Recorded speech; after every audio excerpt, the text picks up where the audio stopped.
ভাবি, তুমি ঘর মুছতেছো কেন? কাজের মহিলা কোথায়? আরে শেফা, বাড়িতে যে টুকটাক কাজ আছে সেটা তো আমি নিজেই করতে পারি। এজন্য না আমি নিজেই কাজের লোক বিদায় করে দিচ্ছি। শুধু শুধু টাকা খরচ করে কাজের লোক রাখার কোনো দরকার আছে? আমি তো করতে পারি কাজ। তুমি কি আমাকে সত্য বলছো নাকি মিথ্যে বানিয়ে বানিয়ে বলছো? বাড়িতে তো অনেক কাজ, একজন মানুষ তো জীবনও করতে পারবে না। এই বাড়ির ভিতর যতগুলো কাজ আছে 2-3 জন লোক লাগে, আর সব কাজ তুমি একা একা করো। আমার তো বিশ্বাস যায় না যে বাড়ির কাজের লোক তুমি বের করেছো।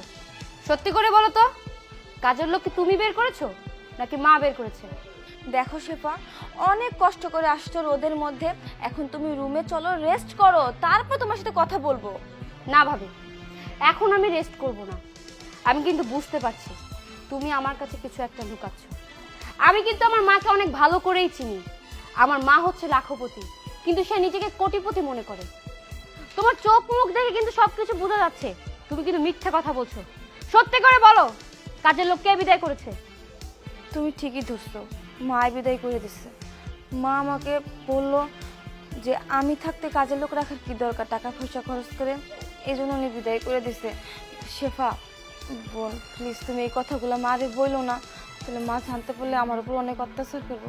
আর জানো, আমার এই সংসারে সব কাজ করতে অনেক কষ্ট হয়। তার মানে মা এই কাজের লোক বাড়ি থেকে বিদায় করে দিছে তুমি আসার সঙ্গে সঙ্গে, তাই না? মা কোথায়? মা তো মনে হয় পুকুর পাড়ে বসে আছে। তুমি থাকো, আমি আসছি।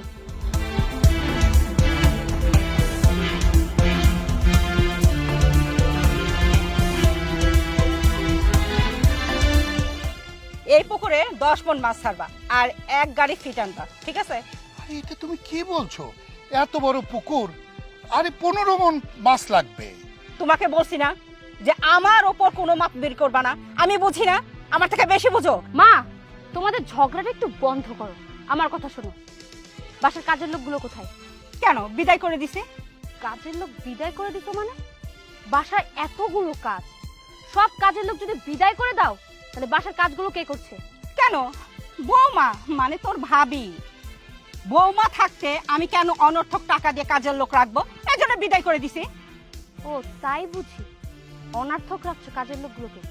বাসায় এতগুলো কাজ, যে কাজগুলো করতে 3টে কাজের লোক হাঁপিয়ে যায়, সেই কাজগুলো ভাবি একা বাড়িতে বসে বসে করছে, আর তোমার কাছে টাকা পয়সা থাকতো তুমি কাজের লোকগুলোকে বিদায় করে দিছো। ও বুঝতে পারছি, ওই ফকিন্নির বাচ্চা আমার বিরুদ্ধে তোর কাছে নালিশ করছে, তাই না?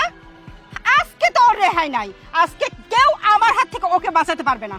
চল চলো, আয় বলতেছি। শুধু শুধু ভাবিরে দোষারোপ করছে, দেখতো।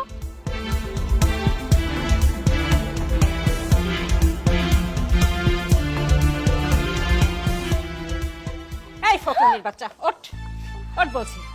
এই তুই আমার মেয়ের কাছে কি বলছিস? মার কাছে মাসির কথা বলিস, ভাবছিস যে আমার মেয়ে আমাকে বলবে না? এই তোকে দিয়ে কাজ করাবো না তো কি করবো? ছোট লোকের বাচ্চা ফকিন্নি কোথাকার।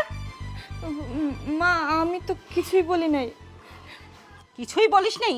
তাহলে আমার মেয়ে কি করে বলতেছে যে সংসারের যাবতীয় কাজ আমি তোকে দিয়ে করাই? এই তোকে দিয়ে করাবো না তো কাকে দিয়ে করাবো? ছোট লোকের বাচ্চা ফকিন্নি কোথাকার। ফকিন্নির জাত গোষ্ঠী বাড়িতে আনছি আর কাজ করাবো? আমি কাজ করবো না কাজের লোক রাখবো? কেন রাখবো রে? তুই থাকতে কেন আমি কাজের লোক রাখবো?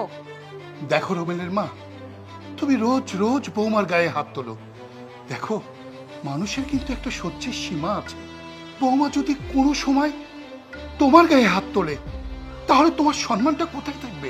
একবার ভেবে দেখেছো? চুপ, একদম চুপ। ও বেটার বোর জন্য দরদ উঠলে উঠছে, মানে সে যেটা জানে না সেটা শিখাই দিচ্ছ? আমি বলি নাই আমার উপরে কোনো কথা চলবে না? এ বাড়ির রাজরানী আমি, আমি যেটা বলবো সেটাই মানতে হবে তোমাকে, তোমার মেয়েকে, এমনকি এই ফকিন্নির বাচ্চাকেও। মা, তুমি আমার বউয়ের সাথে কেন এভাবে অত্যাচার করছো? চুপ, কোনো কথা বলবি না। ওর পক্ষ নিয়ে কথা বলা হচ্ছে না? আমি বলছি না এখানে কেউ ওর পক্ষ নিয়ে কোনো কথা বলবি না আমাকে। মা, তুমি ভাইয়ের সামনে দাঁড়িয়ে ভাবির গায়ে হাত তুলো, আর যখন ভাই প্রতিবাদ জানায় তখন ভাবির পক্ষ নিয়ে কথা বলা হয়ে যায়, তাই না? হ্যাঁ মা, আমিও কিন্তু পরের বাড়িতে সংসার করি, সেখানে যদি আমার স্বামীর সামনে দাঁড়িয়ে আমার শাশুড়ি যদি আমার গায়ে হাত তুলে আর আমার স্বামী যদি প্রতিবাদ না জানায়, তখন কি বিষয়টা তোমার কাছে ভালো লাগবে? একদম চুপ থাক। তুই হচ্ছিস আমার মেয়ে, আর এই ফকিন্নির বাচ্চা কখনো আমার মেয়ে হতে পারে না। হ্যাঁ মা, আপনি ঠিকই বলেছেন, আমার মতো ফকিনের বাচ্চা কোনোদিনও কারো মেয়ে হতে পারে না। মা, আমি গরিবের ঘরে জন্ম নিয়ে কি পাপ করেছি? আমার কি কোনো ইচ্ছা থাকতে পারে না যে আমার একটা ছোট্ট সংসার হবে, শ্বশুর শাশুড়ি ননদ সবার সাথে সুখী থাকবো? আমি আমার নিজের মা বাবাকে ফেলে রেখে এসেছি। এখানে শ্বশুর শাশুড়ি বলতে আপনারা আমার নিজের মা বাবা।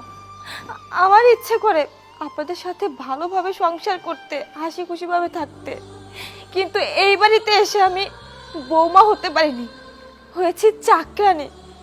এই বাড়িতে তো কোনো পুরুষ মানুষই নেই, এই বাড়িতে সব হচ্ছে হিজড়া। আর শুধুমাত্র এই বাড়িতে একজনই পুরুষ মানুষ আছে, সেটা হচ্ছে আমারই শাশুড়ি, আপনি। হ্যাঁ ভাবি, তুমি একদম ঠিক কথা বলেছো। এই বাড়িতে পুরুষ মানুষ আছে, কিন্তু সেগুলো নামধারী, এর ভিতরে কোনো পুরুষত্ব নাই। নিজের বইয়ের কথা ছেড়ে চলতেই পারে না। আমি সেই ছোটবেলা থেকে দেখে আসছি, আমার মায়ের চোখের দিকে তাকিয়ে আমার বাবা ঠিকঠাক মতো কথাই বলতে পারে না। আমার ভাই যখন খাবার টেবিলে বসে, তখন আমার মায়ের দিকে তাকিয়ে ঠিকঠাক মতো পেট ভরে ভাতও খেতে পারে না, আমিও খেতে পারিনি। এতদিন যখন বাবার বাড়িতে ছিলাম না, তখন একটা জাহান্নামের ভিতর ছিলাম। আর যখন আমি আমার শ্বশুর বাড়িতে গেছি, তখন মনে হলো আমি জান্নাতে প্রবেশ করেছি।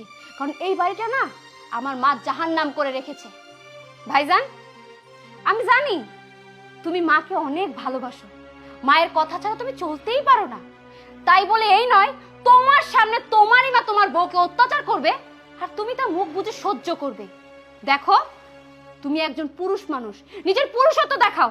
নিজের মাকে নিজের মায়ের জায়গায় রাখো, আর নিজের বউকে নিজের বউর জায়গায় রাখো, তাহলে দেখবে সংসারে শান্তি ফিরে আসবে। শেফা, তুমি তোমার ভাইকে কিছু বলো না। তোমার ভাই আর কি করবে? তোমার ভাই তো তোমার মাকে ভালোবাসে, আর মা বাবাকে হাতে করে রেখেছে, বাবাকে একটা কথা বলার সুযোগ দেয় না। সেখানে তো তোমার ভাই কিছুই না। আর আমার কথা তো টোটালি বাদই দেয়া হলো। আমি এই বাড়ির চাকরানি, আমি কথা বলবো কি করে? দুবেলা দুবেলা ভাত পুনো ঠিক মতো খেতে পারি না। মায়ের কাছে নাকি আমি চোখের কাটা। এই বাড়িতে নাকি মা আমাকে ইচ্ছা করে থাকতে দেয় না, শুধুমাত্র তোমার ভাই আমাকে ভালোবেসে বিয়ে করে এনেছে বলে মানে বাধ্য হয়ে এখানে থাকতে দিয়েছে। আর তা না হলে আমাকে কবে ঘাট ধাক্কা দিয়ে এখান থেকে বের করে দিত। থাক বৌমা, তুমি আর লজ্জা দিও না। আজকে তুমি আর আমার মেয়ে আমার চোখ খুলে দিয়েছ। আসলে আমি এতদিন অন্ধ ছিলাম, কিন্তু কেন ছিলাম সে কথা কি জানো মা?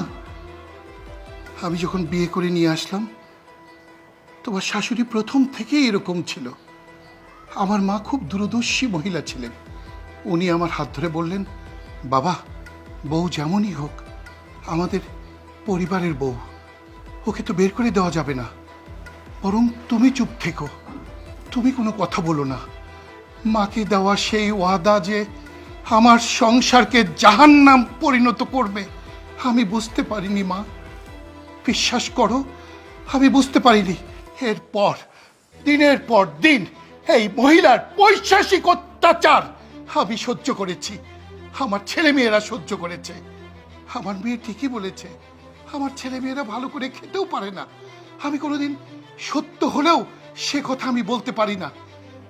তার কারণ আমি সবসময় ভয় পাই, সে যদি চিল্লাচিল্লি করে, অ্যাগ্রেসিভ আচরণ করে, সমাজে আমার দুর্নাম হবে, আমার রেপুটেশন খারাপ হয়ে যাবে। যে কারণে আমি তার সঙ্গে কোনো সময় ঝগড়াঝাটি কিচ্ছু করিনি। কিন্তু আজ